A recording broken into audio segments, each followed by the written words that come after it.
नमस्कार दोस्तों, stock market studies में फिर से एक बार आपको स्वागत है। तो आज मैं बात करने वाला हूँ विडल के बारे में। विडल मतलब आप सभी जानते हैं वेदांता।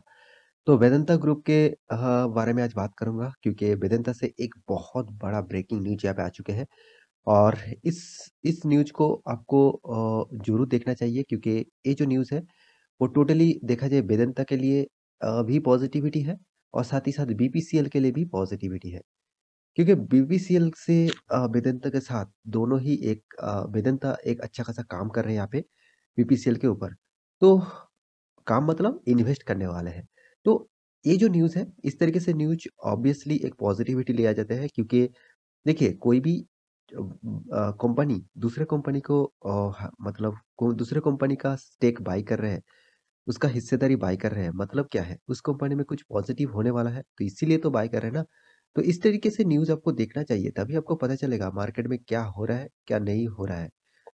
तो इसी के बारे में डिटेल्स में तो चलो फटाफट देख लेते हैं आज के स्टॉक के बारे में। तो सबसे पहले मैं विडल के चार्ट पैटर्न के ऊपर चला जाता हूँ। आप देख सकते हैं वेदांता लिमिटेड जो है एक्चुअली देखा जाए वो माइनिंग कंपनी है और इंडिया का नंबर 1 माइनिंग कंपनी है। जितने सारे माइनिंग कंपनी है उनमें से टॉप रैंकिंग में जिसका नाम आपको देखने को मिलेगा वो है वेदांता मतलब विडल। तो विडल के जो न्यूज़ है, जिस न्यूज़ के चलते हुए आज विडल में भी तेज़ी देखने को मिला। साथ ही साथ आप देखेंगे बीपीसीएल, यहाँ पे भी आपको देखिए बीपीसीएल मतलब भारत पेट्रोलियम जो कॉर्पोरेशन है, तो कॉर्पोरेशन लिमिटेड जो है, उसी के ऊपर में देखिए यहाँ पे भी तेज़ी देखने को मिला और करीबन 1% तक तेज़ी यहाँ पे भी देखने को मिला है। इस दोनों में पॉज़िटिविटी के होने के कारण जो है, वो सिर्फ़ एक ही न्यूज़ के ऊपर खड़ा हुआ है। तो यहाँ पे न्यूज़ जो है वे माइंड दिग्गज वेबसाइट माइंड्स के ऊपर आपको लेके आया हूँ। इस चैनल के माध्यम से मतलब न्यूज़ के माध्यम से आपको पब्लिश किया गया है। देखिए आपको बहुत सारे न्यूज़ पेपर से इसको देखने को मिलेगा मतलब वेब न्यूज़ पेपर से आपको देखने को मिलेगा।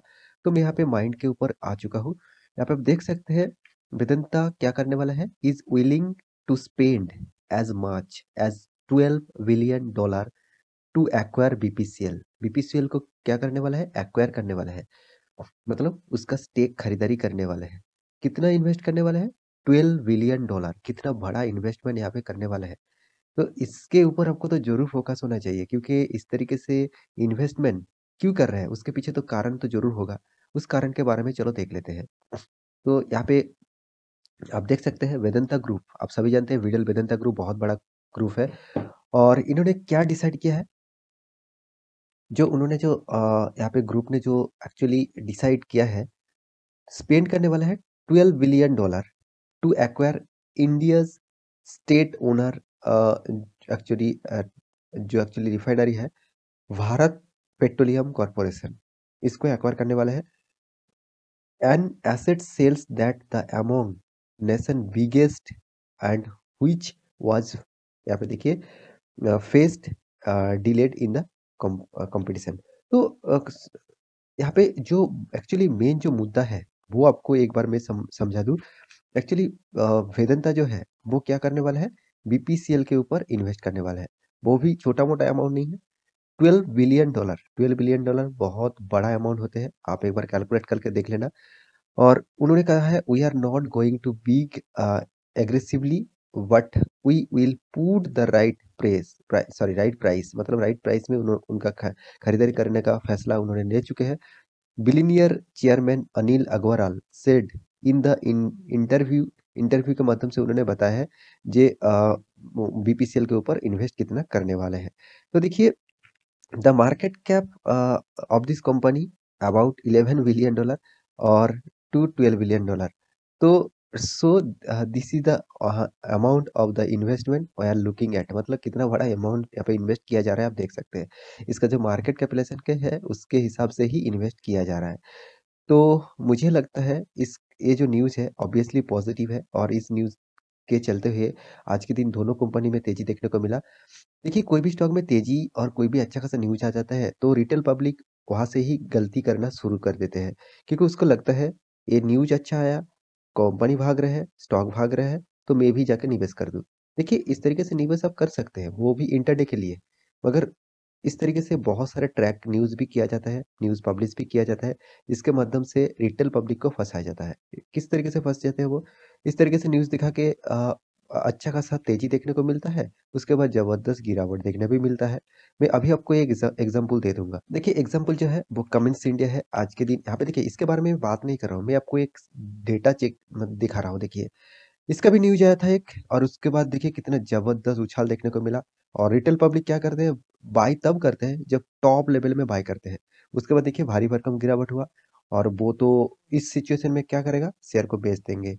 पैनिक होके बेच देंगे क्योंकि उसको लगता है इस कंपनी और भी गिर सकते हैं। ऑब्वियसली देखिए गिर भी सकता है, उठ भी सकता है। कोई पता नहीं देखिए इतना गिरावट होने के बाद फिर से धीरे-धीरे ट्रेंड चेंज हो रहा है। देखिए, वो तो मैं इसके बारे में बात नहीं कर रहा हूँ, मैं सिर्फ़ आपको एक डेटा दिखाना चाहता था कि इंट्राडे के लिए इस तरीके से परफ़ॉर्मेंस थोड़ा-सा रिस्की गेम हो सकता है। तो लॉन्ग टर्म के लिए इस तरीके से न्यूज़ के ऊपर आपको फ़ोकस होना चाहिए।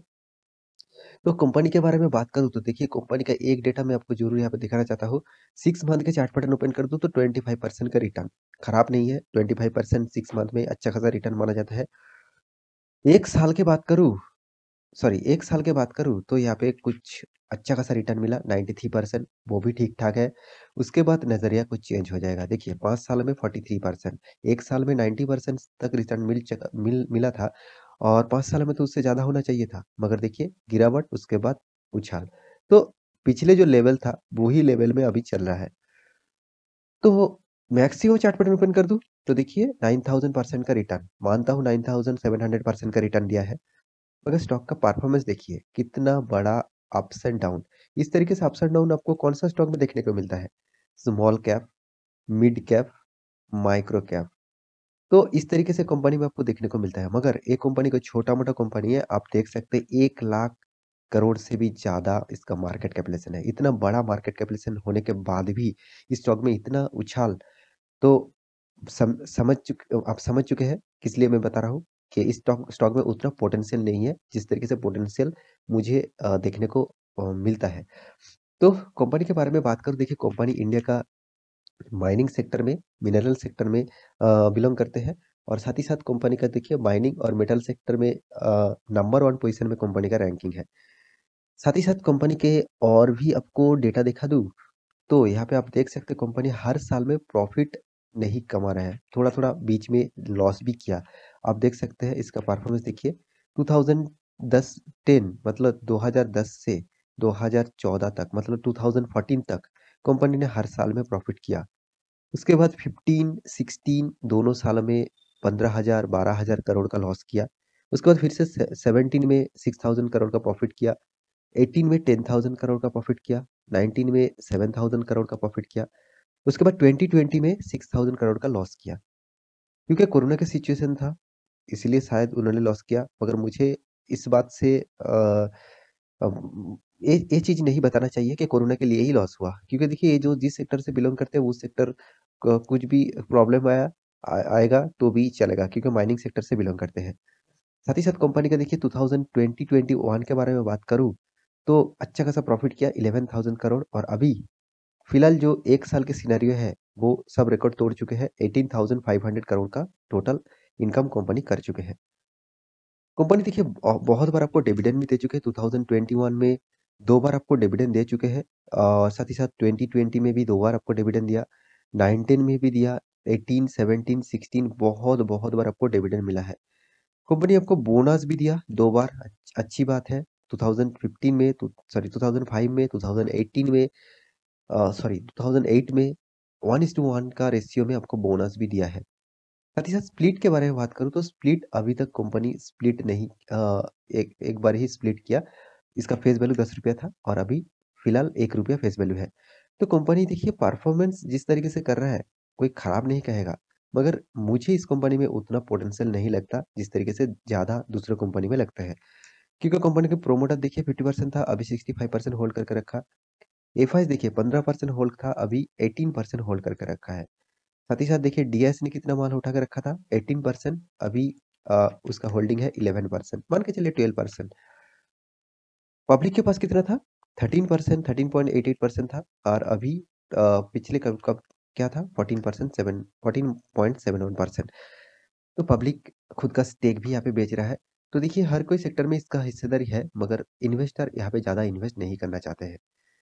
तो मेरे कहने का मतलब है, अगर इस तरीके से न्यूज़ आपको आ जाता है, तो इसके न्यूज़ के इम्पैक्ट आपको ज़रूर देखना चाहिए और लॉन्ग टर्म आप निवेशक हैं, तो ज़रूर इसके ऊपर सोचना। जल्दबाज़ी करके निवेश मत कर देना। बहुत सारे ट्रैकिंग किया जाता है, बहुत सारे इस तरीके से न्यूज़ दिखा के रिटेल पब्लिक को फँसाया जाता है। तो इंट्राडे आप कर रहे हैं, तो आप टेक्निकल चार्ट और आप खुद के टेक्निकल के ऊपर रिसर्च करके इन्वेस्ट करिए। लॉन्ग टर्म के लिए ज़रूर कहूँगा, इस कंपनी मुझे तो उतना ख़ास नहीं लगता। आपको इस कंपनी में ख़ासियत दिखता है, तो आप निवेश कर सकते हैं। तो मिलते हैं नया स्टॉक लेके, तब तक के लिए अच्छे से रहिए, अपना ख्याल रखिए। Bye bye.